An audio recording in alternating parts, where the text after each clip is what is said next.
Have you ever been in a situation where things are pretty much under control in classrooms in our grade level teams or whatever it might be, or one wing of the building? We seem to have things in a really good place. But then there's those the two kids that can't seem to respond to everything that we put into place. Well, it's time for us to sit down as a team. That's right, all of us at the same table and say, let's choose what is the one behavior for each of those kids that we're going to focus on. Just one.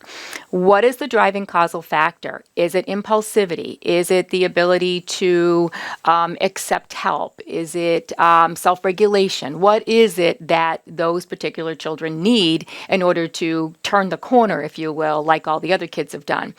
Once you decide on that, we all decide on what type of language we're going to use to redirect, all on the same page, and what types of things we're going to put in place and cross that over into the classroom. So let's say we're going to do some special one-on-one or two-on-one things with somebody at a tier 2 intervention level with these kids, but we're also going to use the same language in the classroom.